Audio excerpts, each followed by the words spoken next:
الرجيم بسم الله الرحمن الرحيم رب قد آتيتني من الملك وعلمتني من تأويل الأحاديث فاطر السماوات والأرض أنت ولي في الدنيا والآخرة توفني مسلما وألحقني بالصالحين ذلك من أنباء الغيب نوحيه إليك وما كنت لديهم إذا اجمعوا أمرهم وهم يمكرون وما أكثر الناس ولو حرصت بمؤمنين وما تسألهم عليه من أجر إن هو إلا ذكر للعالمين. آج کا درس سورہ یوسف کی آیت نمبر 101 سے شروع ہو رہا ہے.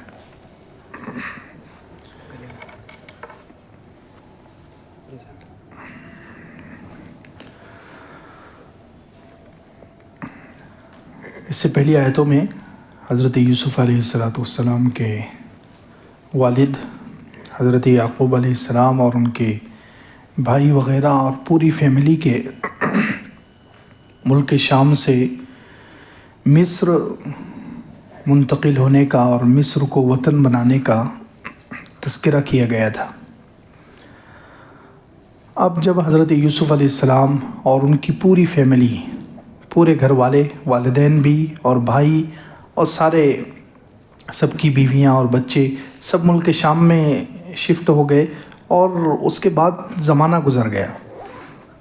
تفسیری روایتوں میں ہے کہ مصر آنے کے بعد، مصر منتقل ہونے کے بعد حضرت یعقوب علیہ السلام، حضرت یوسف علیہ السلام کے والد 23 سال تک زندہ رہے.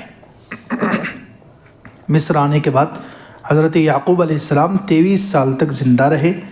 23 سال کے بعد جب انتقال ہونے لگا تو اپنے بچوں کو وصیت کی، لا تموتن الا وانتم مسلمون، کہ تمہاری موت اسلام پر ہی آنی چاہیے. بہت ساری وصیتیں فرمائی اور ایک وصیت یہ بھی فرمائی کہ مجھے یہاں دفن نہیں کرنا ہے. یہ لوگ مصر میں تھے تو فرمایا حضرت یعقوب علیہ السلام نے مجھے مصر میں دفن نہ کرنا، مجھے تو ملک شام لے جا کر، جہاں میرے والد اسحاق اور دادا ابراہیم علیہ السلام ہیں، ان کے پاس مجھے لے جا کر دفن کرنا.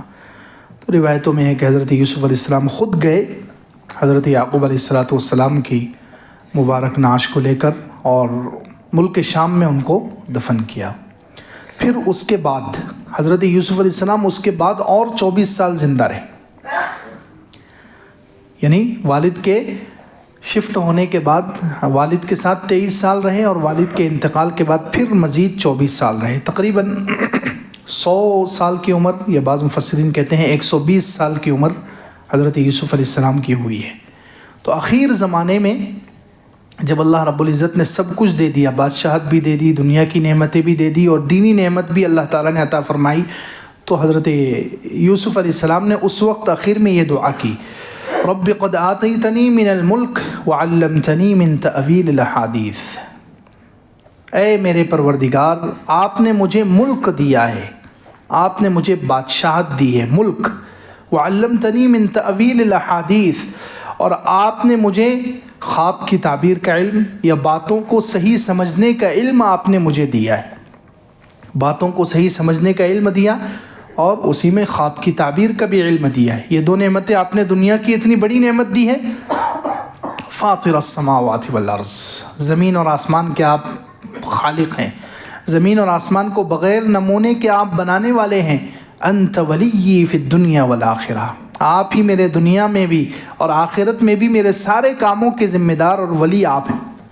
توفنی مسلما والحقنی بالصالحین، مجھے مسلمان ہونے کی حالت میں وفات دیجیے اور نیک لوگوں کے ساتھ ملا دیجیے.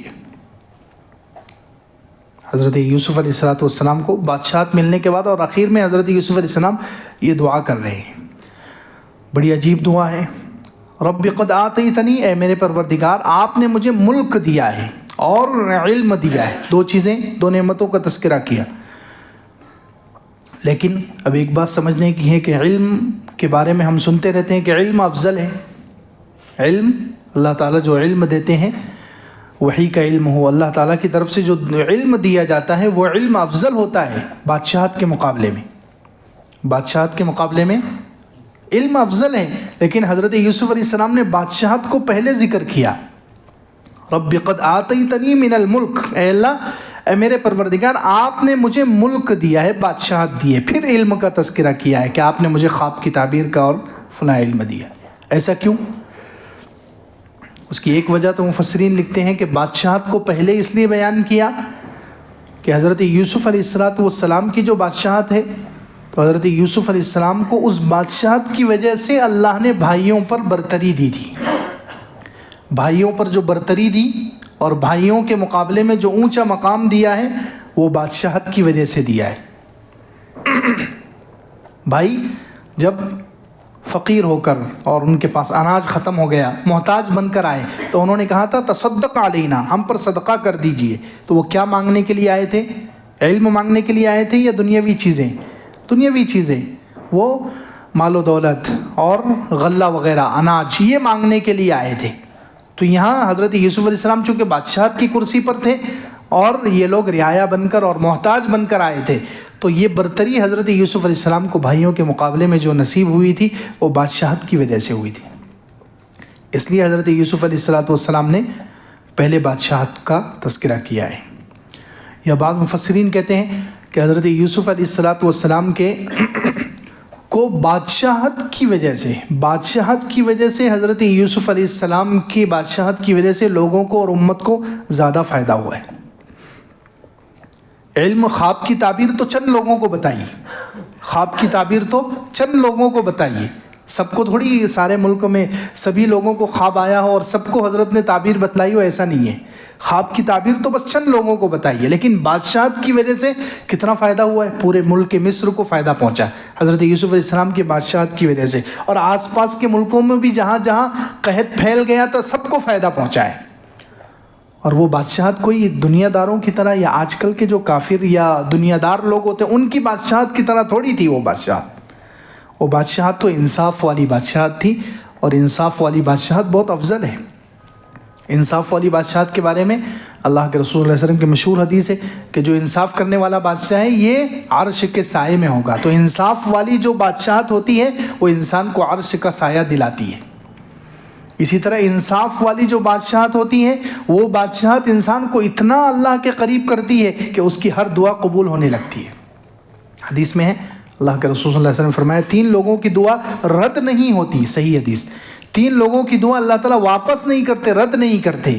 باپ کی دعا بیٹے کے حق میں، ایک بھائی کی دعا دوسرے بھائی کے لیے پیٹھ پیچھے، ایک مسلمان کی دعا دوسرے مسلمان کے لیے بظاہر الغیب پیٹھ پیچھے، اور تیسرے انصاف کرنے والے بادشاہ کی دعا. دیکھیے یہ انصاف والی بادشاہت ہے تو اس کی وجہ سے انسان کو اللہ کا اتنا قرب نصیب ہوتا ہے کہ اس کی ہر دعا قبول ہونا شروع ہو جاتی. تو انصاف والی بادشاہت کتنی افضل چیز ہو گئی ہے کہ اللہ کے عرش کا سایہ دلاتی ہے، اللہ کے اتنا قریب کر دیتی ہے. اسی طرح انصاف والی جو بادشاہت ہے، انصاف کرنے والا جو بادشاہ ہے، اس کی عزت کرنا اللہ کی عزت کرنے کے جیسا ہے. حدیث میں ہے، صحیح حدیث ہے کہ 3 لوگوں کی عزت کرنا، 3 لوگوں کو عزت دینا اللہ کی عزت کرنے کی طرح ہے. اس میں سے ایک انصاف کرنے والا بادشاہ، ایک عالم، اعتدال پر رہنے والا عالم، تیسرے بوڑھا مسلمان. تو خیر یہ بادشاہت کوئی عام بادشاہت نہیں تھی کہ جو لوگ بادشاہ بن جاتے ہیں اپنے نفس کے لیے، اپنے مزے کے لیے، اپنی خواہش پوری کرنے کے لیے، دنیا جمع کرنے کے لیے. یہ وہ والی بادشاہت نہیں ہے، یہ تو انصاف والی بادشاہت، انسانیت کو سکون پہنچانے والی بادشاہت ہے. اس لیے اس کو پہلے ذکر کیا ہے. ایک اور وجہ مفسرین نے بڑی عجیب لکھی ہے. کچھ مفسرین نے بہت عجیب بات لکھی ہے کہ یہاں حضرت یوسف علیہ السلام نے جو بادشاہت مراد لی ہے، رب قد آتیتنی من الملک، اے میرے رب آپ نے مجھے بادشاہت دی ہے. تو اس بادشاہت سے مراد وہ ظاہری بادشاہت نہیں تھی. مصر کا کنٹرول ہاتھ میں آ گیا، مصر کے بادشاہ بن گئے، مصر کے سارے سیاہ اور سفید کے مالک بن گئے، وہ بادشاہت مراد نہیں. کچھ مفسرین کہتے ہیں اس سے روحانی بادشاہت مراد ہے. اے اللہ آپ نے مجھے اپنے نفس پر جو کنٹرول دیا ہے میں اس پر آپ کا شکر ادا کرتا ہوں. روحانی بادشاہت یہ بہت بڑی چیز ہے. اللہ تعالیٰ کسی کو دیتے ہیں اپنے نفس پر کنٹرول کے سامنے گناہ. اور ایک عورت جو بڑے وزیر کی بیوی ہے اور خوبصورت بھی ہے, مالدار بھی ہے, وہ زنا کی دعوت دے رہی ہے, اور حضرت یوسف علیہ السلام کو اتنا کنٹرول ہے کہ اس کو ٹھکرا رہے ہیں. معاذ اللہ انہ ربی احسن مثوائے. کتنا اپنے نفس پر کنٹرول ہے. تو یہ بادشاہت اللہ تعالیٰ نے ان کو عطا فرمایا. غصے پر کنٹرول, غصے پر کتنا کنٹرول تھا. کتنے موقع ملے غصہ نکالنے کے, کتنے موقع ملے غصہ نکالنے کے, لیکن حضرت یوسف علیہ السلام نے کسی پر غصہ نہیں نکالا, سب کو چھوڑ دیا, معاف کر دیا. کتنے لوگوں نے ظلم کیا, ظلم کا بدلہ لینے کے کتنے موقع ملے. بھائیوں نے ظلم کیا کنویں میں ڈال کر, زلیخا نے ظلم کیا جیل میں ڈال کر, اس کے ساتھ جو بڑے بڑے وزیر تھے سب نے مل کر ظلم کیا جیل میں ڈال کر, اور بعد میں جب جیل سے نکل کر آئے سارے اختیارات تھے, چاہتے تو بدلہ لے سکتے تھے, لیکن نفس پر سبحان اللہ اتنا کنٹرول تھا کسی سے بدلہ نہیں لیا. تو یہ نفس پر کنٹرول کی جو بادشاہت اللہ نے دی ہے یہ بہت اہم چیز ہے. انسان کو دنیا کی بادشاہت مل جائے لیکن نفس پر کنٹرول نہ ہو تو وہ بہت ذلیل ہوتا ہے. نفس پر کنٹرول نہ ہو, اپنی خواہشات پر کنٹرول نہ ہو, خواہشات اس کے اوپر حاوی ہو گئی, یعنی وہ تو پوری دنیا کا حاکم ہے اور خواہشات اس کی حاکم ہیں, تو یہ انسان ذلیل ہوتا ہے. دنیا اور آخرت میں ہر جگہ ذلیل ہوگا اگر اس کو نفس پر کنٹرول نہیں ہے. کتنے بڑے بڑے بادشاہ گزرے ہیں, نفس پر کنٹرول نہیں تھا, ذلیل ہو گئے. دنیا کی بادشاہت بھی آخر میں چھن گئی, اور پھر اللہ کی نافرمانی کی وجہ سے جہنم کا. فرعون کو دیکھ لو, بادشاہت تھی, کتنی بڑی بادشاہت تھی, لیکن نفس پر کنٹرول حاصل نہیں تھا اس کو, تو وہ بادشاہت اس کے لیے کیا خسارے کا باعث بن گئی, نقصان کا ذریعہ بن گئی. ظاہری بادشاہت تو تھی لیکن اصل جو روحانی بادشاہت ہے, اپنے آپ پر کنٹرول, اپنے نفس پر کنٹرول, اپنے خواہشات پر کنٹرول, یہ بادشاہت اس کو حاصل نہیں تھی. تو حضرت یوسف علیہ السلام کو اللہ نے یہ بادشاہت بھی عطا فرمائی تھی, اور اسی بادشاہت کی وجہ سے یہ یہاں تک ظاہری بادشاہت جو ملی ہے حضرت یوسف علیہ السلام کو, وہ اسی وجہ سے تو ملی ہے. ظاہری جو بادشاہت ملی ہے, اور حضرت یوسف علیہ السلام مصر کے بادشاہ جو بن گئے, وہ اصل تو پہلے وہ بادشاہ تھے روحانی بادشاہ, اپنے خواہشات پر کنٹرول کیا انہوں نے, تو اسی کی وجہ سے تو یہاں تک پہنچے ہیں. یہ ظاہری بادشاہت جو ملی ہے وہ روحانی بادشاہت کی برکت سے ہی ملی ہے, اس لیے وہ اصل اس کا شکر ادا کر رہے ہیں.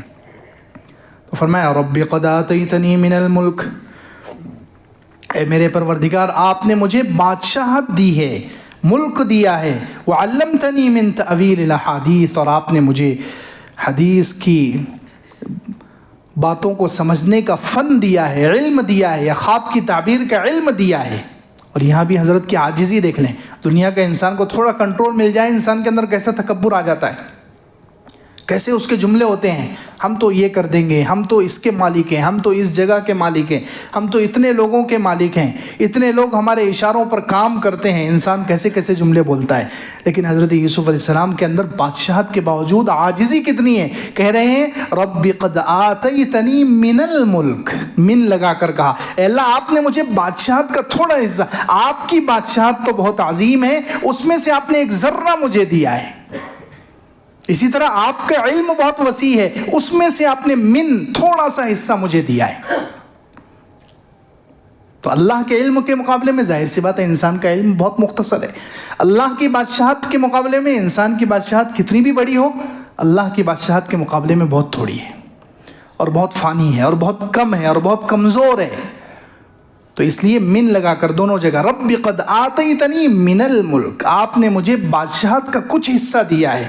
وعلمتنی من تأویل الاحادیث, اور خواب کی تعبیر کا اور باتوں کو سمجھنے کا تھوڑا سا علم آپ نے مجھے دیا ہے.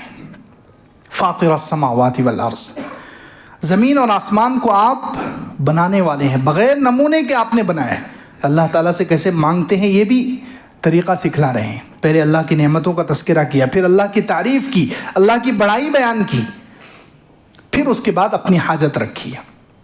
اللہ سے اس طریقے سے مانگنا چاہیے. پہلے اللہ کا اور اپنا کیا تعلق ہے یہ تعلق بتایا جائے, اللہ کی کبریائی اور اللہ کی حمد اور اللہ کی تعریف کی جائے, پھر اللہ کی جو نعمتیں ہیں اپنے اوپر ان کا اقرار کیا جائے, پھر اگلی نعمت مانگی جائے تو دعا جلدی قبول ہوتی ہے. حضرت یوسف علیہ السلام نے پہلے جو اللہ کی جو 2 نعمتیں تھی، بادشاہت دی اور علم دیا، اس کا تذکرہ کیا. پھر فاطر السماوات والارض، آپ آسمان اور زمین کے پیدا کرنے والے ہیں. اللہ کی بڑائی بیان کی، اللہ کی تعریف کی. انت ولی فی الدنیا والآخرہ، آپ دنیا اور آخرت میں میرے ولی ہیں. میرے سارے کام آپ ہی پورے کرتے ہیں، میری ساری ضرورتیں آپ ہی پوری کرتے ہیں، دنیا کی بھی اور آخرت کی بھی. انت ولی فی الدنیا والآخرہ توفنی مسلما والحقنی بالصالحین. دیکھیے سچا مسلمان یہ ہوتا ہے کہ وہ دنیا میں کبھی اس کا دل نہیں لگے گا، دنیا کتنی بھی مل جائے وہ ہمیشہ اپنی آخرت کے لیے بے چین رہے گا. جو سچا مسلمان ہو، سچا مومن ہو، وہ ہمیشہ بے چین رہے گا کہ میرا خاتمہ کیسا ہوگا، مجھے آخرت میں کیا ملنے والا ہے. اتنی بڑی بادشاہت مل گئی، پورے اس زمانے کی کتنی بڑی سپر پاور طاقت تھی یہ، مصر کا کنٹرول ہاتھ میں آ گیا، لیکن مطمئن نہیں ہے کہ چلو مجھے تو ایمان بھی ہے، دین بھی ہے، نبوت بھی ہے اور بادشاہت بھی مل گئی، اب کوئی مسئلہ نہیں ہے. نہیں، اپنے خاتمے کے لیے بے چین ہے کہ پتہ نہیں میرا خاتمہ کیسا ہوگا، تو اس لیے اللہ سے دعا کر رہے ہیں.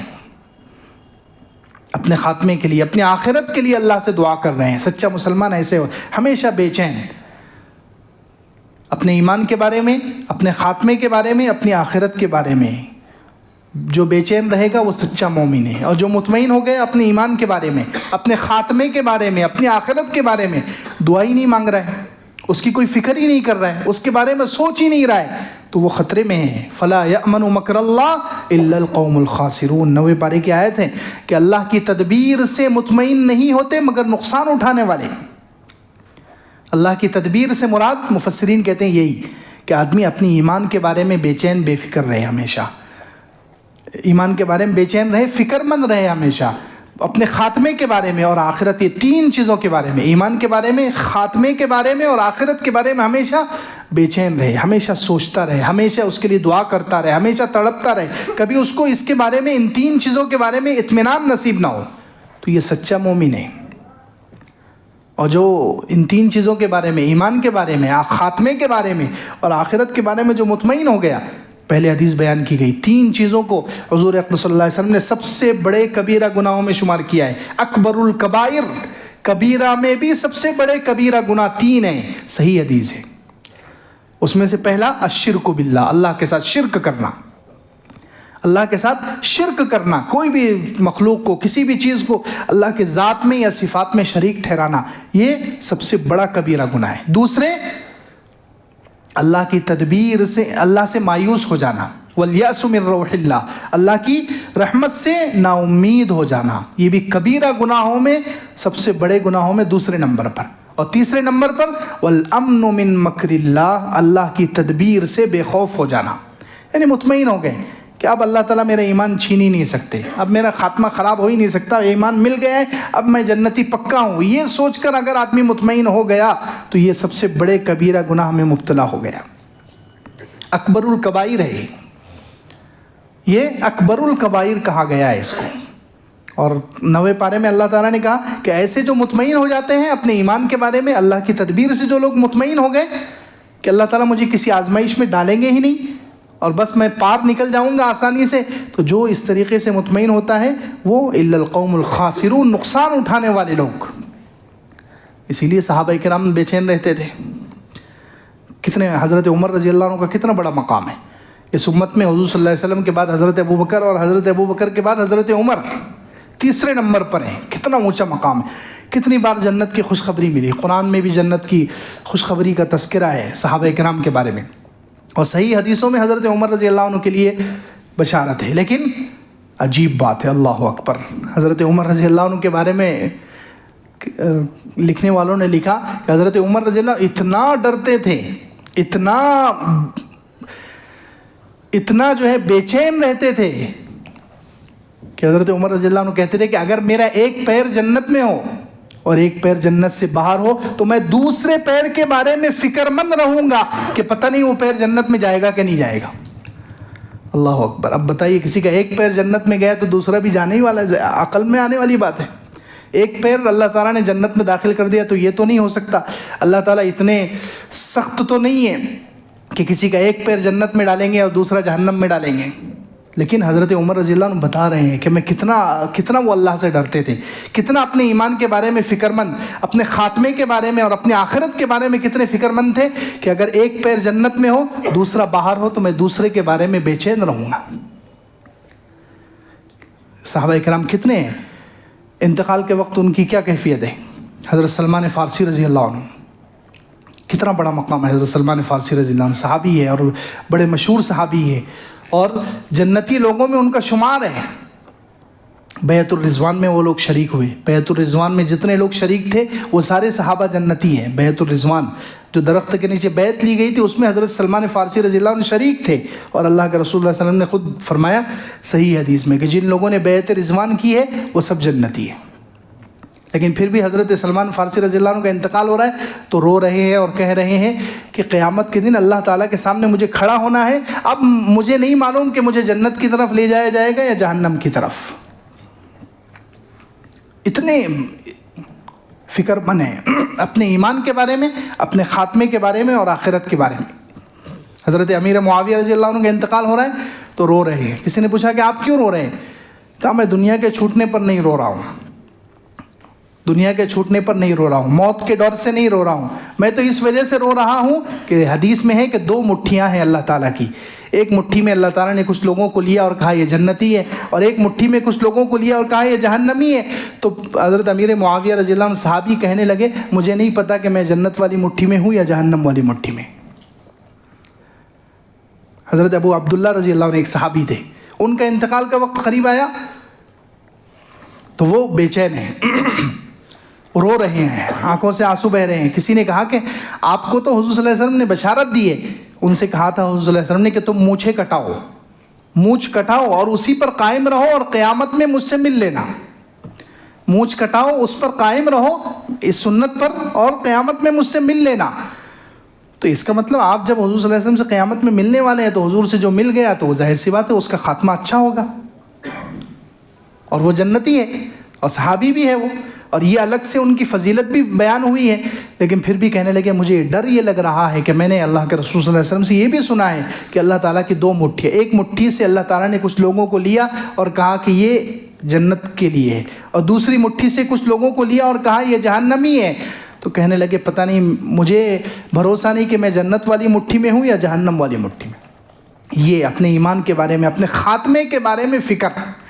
حضرت سفیان ثوری مشہور محدث ہے، امام بخاری رحمۃ اللہ علیہ ان کی حدیثیں لانے پر فخر کرتے ہیں۔ سفیان ثوری رحمۃ اللہ علیہ ایک رات پوری رات روتے رہے۔ کسی نے ان سے پوچھا کہ آپ کیوں، گناہوں کا ڈر ہے آپ کو، کس چیز کی وجہ سے آپ روتے ہیں؟ تو انہوں نے ارشاد فرمایا کہ ایک تنکا اٹھایا، زمین سے ایک تنکا اٹھایا اور تنکا اٹھا کر کہا گناہوں کا مجھے اتنا بھی ڈر نہیں ہے، گناہوں کا مجھے اس تنکے کے برابر بھی خوف نہیں ہے، میں تو برے خاتمے کی وجہ سے ڈر رہا ہوں کہ کہیں میرا ایمان پر خاتمہ نہ، موت کے وقت ایمان چھن نہ جائے۔ اور سفیان ثوری رحمۃ اللہ علیہ کے بارے میں ہے کتابوں میں کہ حضرت سفیان ثوری رحمۃ اللہ علیہ جو تھے جوانی میں ان کی کمر ٹیڑھی ہو گئی تھی، جوانی میں ان کی کمر جھک گئی تھی۔ عام طور پر بڑھاپے میں ہوتا ہے یہ، وہ بھی ایک اچھا خاصا 80-90 سال ہونے کے بعد انسان کمر جھک جاتی ہے، کمان کی طرح ہو جاتا ہے۔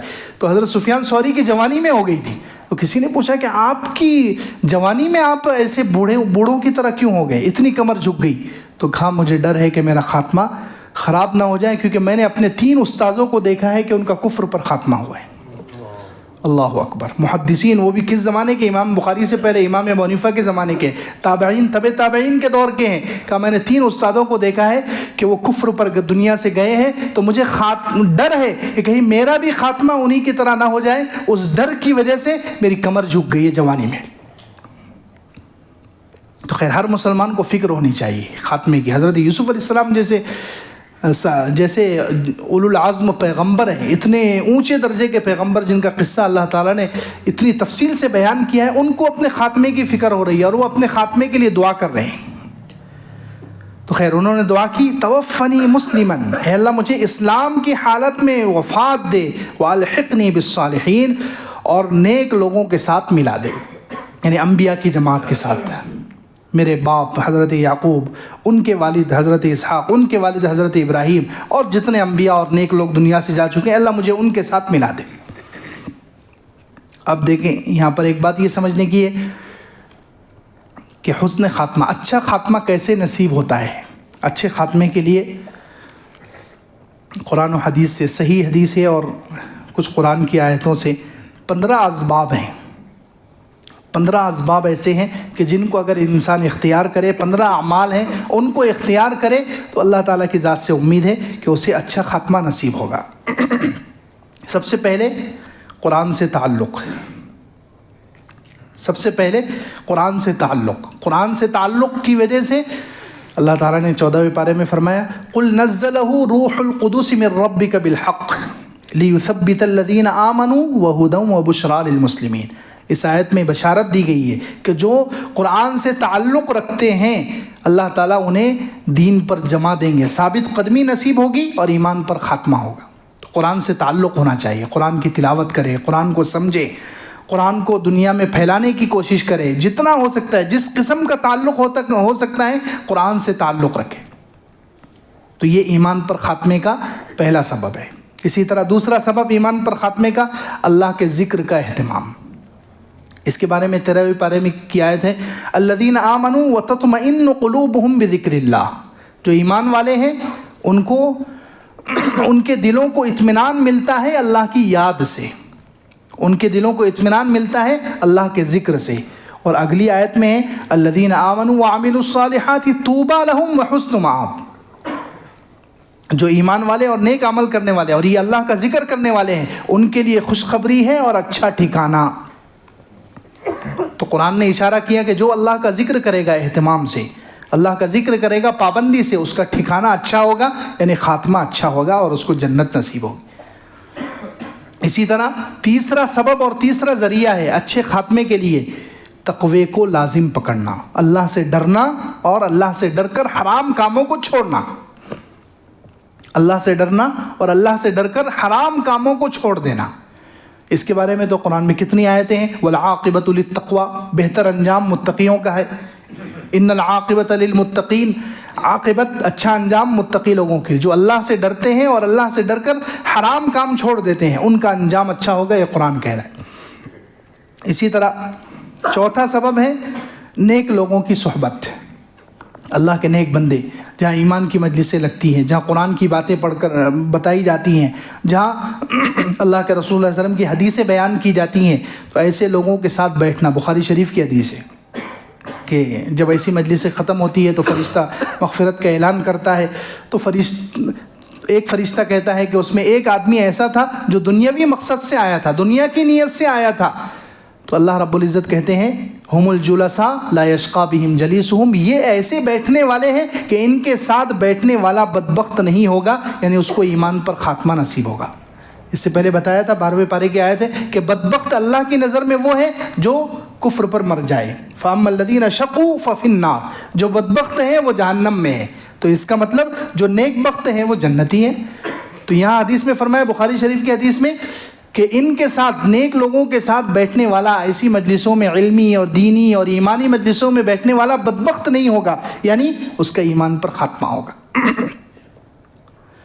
پانچویں چیز، پانچواں عمل دعا کا اہتمام کرنا. دعا کرنا چاہیے. اللہ کے رسول صلی اللہ علیہ وسلم جیسی شخصیت جو سارے نبیوں کے سردار ہے، جنت کا دروازہ ہی جن کی برکت سے کھلے گا اور جن کے لیے سب سے پہلے کھلے گا، وہ اللہ کے رسول صلی اللہ علیہ وسلم خود دعا کرتے تھے اللہم انی اعوذ بک ان یتخبطنی الشیطان عند الموت. ابو داؤد کی روایت ہے کہ اللہ کے رسول صلی اللہ علیہ وسلم یہ دعا کرتے تھے کہ اللہ میں اس بات سے تیری پناہ مانگتا ہوں کہ شیطان مجھے موت کے وقت پاگل کر دے.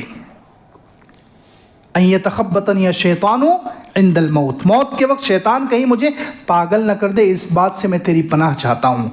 اور دعا ہے اللہم احسن عاقبتنا فی الامور کلہا واجرنا من خزی الدنیا وعذاب الآخرہ. یہ بھی صحیح حدیث میں آئی ہے، اللہ کے رسول اللہ علیہ وسلم کی صحیح حدیث میں ہے مسند احمد میں کہ حضور صلی اللہ علیہ وسلم یہ دعا کرتے تھے اللہم احسن عاقبتنا فی الامور کلہا، اے اللہ تمام کاموں میں ہمارا انجام اچھا کر دیجئے اور ہمیں دنیا اور آخرت کی رسوائی سے بچا لیجئے. تو خیر بہت ساری دعائیں حدیثوں میں آئی ہے، صحیح حدیثوں میں آئی ہے. تو دعا کا اہتمام کرنا، جو حسن خاتمہ کے لیے، اچھے خاتمے کے لیے دعا مانگے گا اللہ تعالیٰ ضرور اس کو اچھا خاتمہ دیں گے. چھٹا سبب ہے ایمان پر شکر ادا کرنا.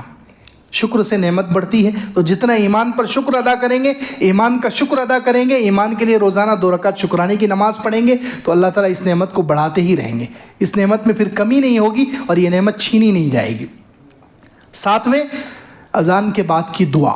دیکھیے مختصر اعمال ہے، ہم سب کر سکتے ہیں. یہ اس میں سے کتنے عمل ہیں جو ہم کر سکتے ہیں، آسانی سے کر سکتے ہیں. اذان کے بعد کی دعا کا اہتمام، بخاری شریف کی حدیث ہے کہ جو اذان کے بعد کی دعا پڑھے، اہتمام کرے اذان کے بعد کی دعا کا، تو اللہ کے رسول صلی اللہ علیہ وسلم فرمایا حلت لہو شفاعتی، اس کے لیے میری شفاعت جائز ہو گئی، یا بعض روایتوں میں واجب ہو گئی. تو حضور صلی اللہ علیہ وسلم اس کی سفارش کریں گے. ظاہر سی بات ہے سفارش حضور اسی کی کریں گے جس کا ایمان پر خاتمہ ہوگا. جس کا کفر پر خاتمہ ہو اس کے لیے کوئی نبی سفارش نہیں کر سکتا، منع ہے. جس کا کفر پر خاتمہ ہو جائے اس کے لیے کسی کی نہ نبی کی سفارش چلے گی نہ کسی ولی کی سفارش چلے گی. سفارش اسی کے لیے ہو سکتی ہے جس کا ایمان پر خاتمہ ہو. تو اذان کے بعد کی دعا، اللہم رب هذه الدعوة التامة والصلاة القائمة آت محمدا الوسیلة والفضیلہ وابعثه مقاما محمودا الذی وعدته، یہاں تک بھی ہے. اور بعض روایتوں میں آگے انک لا تخلف المیعاد کا لفظ بھی ہے. تو اذان کے بعد کی دعا کا اہتمام. 8ویں، صبح فجر کے بعد اور مغرب کے بعد. یہ بھی صحیح حدیث ہے اور یہ بھی بخاری شریف میں ہے. نہیں، یہ حدیث جو ہے ابو داؤد شریف میں ہے کہ فجر کے بعد بات چیت کرنے سے پہلے اللہ کے رسول صلی اللہ علیہ وسلم فرمائے کہ فجر کے بعد بات چیت کرنے سے پہلے یہ دعا پڑھ لو، اللہم اجرنی من النار 7 مرتبہ. فجر کے بعد بات چیت کرنے سے پہلے یہ دعا پڑھ لے، اللہم اجرنی من النار 7 مرتبہ. اسی طرح مغرب کے بعد جو یہ دعا پڑھ لے 7 مرتبہ بغیر بات کیے ہوئے، بات کرنے سے پہلے یہ دعا پڑھ لے، تو اس کے لیے جہنم سے چھٹکارا مقدر کر دیا جائے گا اگر اسی دن اور رات میں موت آ گئی. جو صبح پڑھے اور اسی دن اس کا انتقال ہو جائے، جو رات میں پڑھے اور اسی رات میں اس کا انتقال ہو جائے، تو اللہ کے رسول صلی اللہ علیہ وسلم نے فرمایا کہ جہنم سے چھٹکارا اس کے لیے مقدر کر دیا جائے گا. صحیح حدیث ہے. 9ویں، اللہ اور اس کے رسول صلی اللہ علیہ وسلم سے سچی محبت ہے. یہ بھی حسن خاتمہ کے لیے معاون اور مددگار ہے. بخاری شریف کی صحیح حدیث ہے اس کے بارے میں بھی کہ 3 چیزیں جس کے اندر ہے، ثلاثۃ من کن فیہ وجد حلاوت الایمان، 3 چیزیں جس شخص کے اندر ہے اس کو ایمان کی مٹھاس مل جائے گی. اور حدیث کے جو شارح ہے وہ کہتے ہیں جس کو ایک مرتبہ اللہ تعالیٰ ایمان کی مٹھاس دے دیتے ہیں دوبارہ پھر کبھی واپس نہیں لیتے. تو 3 چیزیں، 3 صفات جس کے اندر ہوگی. تو اس میں سے پہلی چیز کہ اللہ ان یکون اللہ ورسولہ احب الیہ مما سواہما، کہ اسے اللہ اور اس کے رسول سے سب سے زیادہ محبت ہو، تمام مخلوقات سے زیادہ. اپنی بیوی ہو، ماں باپ ہو، بچے ہوں، دنیا کی تمام چیزوں سے زیادہ محبت ہو اسے اللہ اور اس کے رسول سے. دوسرے، وہ ایمان کے بعد کفر کی طرف پلٹنے کو ایسے ناپسند کرے جیسے آگ میں ڈالے جانے کو ناپسند کرتا ہے. تیسرے، جس سے بھی محبت کرے صرف اللہ کے لیے کرے. جس سے بھی محبت کرے، جس انسان سے کرے، اللہ کے لیے محبت کرے. تو یہ 3 صفتیں جس کے اندر ہوگی اس کو اللہ تعالیٰ ایمان کی مٹھاس دے دیں گے. اور جس کو ایمان کی مٹھاس مل گئی، حدیث کے شارحین کہتے ہیں اس کا پھر برا خاتمہ نہیں ہو سکتا، اس کا ایمان پر ہی خاتمہ ہوگا. 10ویں چیز، 10واں عمل، باوضو دعا پڑھ کر سونا ہے. ایک دعا ہے اللہم اسلمت نفسی الیک ووجہت وجہی الیک وفوضت امری الیک والجأت ظہری الیک رغبتا ورہبتا الیک لا ملجا ولا منجا منک الا الیک آمنت بکتابک الذی انزلت وبنبیک الذی ارسلت. یہ دعا ہے. جو یہ دعا پڑھ کر سوئے گا، باوضو سوئے گا اور یہ دعا پڑھ کر سوئے گا، تو اللہ کے رسول صلی اللہ علیہ وسلم فرمایا اس کی موت فطرت پر ہوگی. اس کی موت فطرت پر ہوگی. تو علماء اور محدثین کہتے ہیں فطرت سے مراد اس کی موت ایمان پر ہوگی. اسی طرح 11واں سبب ہے مدینہ منورہ کی موت. 11واں سبب اچھے خاتمے کے لیے مدینہ منورہ کی موت ہے. یہ بھی حدیث ہے من استطاع منکم ان یموت بالمدینہ فلیمت بها فانی اشفع لمن مات بها او کما قال علیہ الصلوۃ والسلام. حضور صلی اللہ علیہ وسلم فرمایا جو اس کی طاقت رکھتا ہو، جو اس کی طاقت رکھے کہ اس کی موت مدینے میں آئے تو وہ یہ کام کر لے، اس لیے کہ جو مدینے میں مرے گا میں اس کی سفارش کروں گا. یہ بھی صحیح حدیث ہے، ترمذی میں ہے. 12واں سبب یتیم کی کفالت. 12واں سبب یتیم کی کفالت. اللہ کے رسول صلی اللہ علیہ وسلم کی صحیح حدیث مسلم شریف میں ہے اور متفق علیہ بخاری میں بھی ہے, دوسری حدیث کی کتابوں میں. انا وکافل الیتیم ہاکذا, میں اور یتیم کی پرورش کرنے والا جنت میں ایسے ہوں گے. ان دو انگلیوں میں تھوڑا گیپ رکھ کر حضور صلی اللہ علیہ وسلم نے بتایا میں اور یتیم کی کفالت کرنے والا جنت میں ایسے ہوں گے. ظاہر سی بات ہے جو یتیم کی کفالت کرے تو اس کا ایمان پر خاتمہ ہوگا جبھی تو وہ جنت میں جائے گا. تو یہ 12واں سبب ہے اچھے خاتمے کا. 13واں سبب ہے سید الاستغفار. یہ صحیح بخاری میں حدیث ہے کہ جو شخص دن رات میں صبح پڑھ لے یا رات میں پڑھ لے اور اسی دن انتقال ہو جائے تو وہ جنت میں داخل ہوگا. سید الاستغفار. اللہم انت ربی لا الہ الا انت خلقتنی وانا عبدک وانا علی عہدک ووعدک ما استطعت اعوذ بک من شر ما صنعت ابوء لک بنعمتک علی وابوء بذنبی فاغفر لی انہ لا یغفر الذنوب الا انت. یہ سید الاستغفار ہے. اللہ کے رسول صلی اللہ علیہ وسلم نے خود فرمایا کہ جو دن میں پڑھ لے اور اسی دن انتقال ہو جائے, رات میں پڑھ لے اور اسی رات میں انتقال ہو جائے, صرف ایک مرتبہ پڑھنا ہے تو وہ جنت میں داخل ہوگا. 14واں سبب ہے صلہ رحمی, رشتہ داروں کے ساتھ اچھا سلوک کرنا. یہ ابو مسند احمد کی روایت ہے. رشتہ داروں کے ساتھ اچھا سلوک کرنا. من سر لہ ان یمد لہ فی رزقہ, جسے یہ بات پسند ہے کہ اس کا رزق کشادہ ہو جائے, اس کی عمر اچھی ہو جائے اور اس کی بری موت سے وہ بچ جائے, فلیتق اللہ ولیصل رحمہ, وہ اللہ سے ڈرے اور رشتہ داروں کے ساتھ اچھا سلوک کرے. یہ مسند احمد کی یہ بھی صحیح حدیث ہے. یہ 14واں سبب ہے رشتہ داروں کے ساتھ اچھا سلوک کرنا. جو رشتہ داروں کے ساتھ اچھا سلوک کرے گا رزق بھی بڑھ جائے گا اس کا, بری موت سے بھی بچ جائے گا اور عمر لمبی ہو جائے گی. 15واں سبب ہے صدقہ دینا. یہ بھی صحیح حدیث ہے ترمذی شریف کی.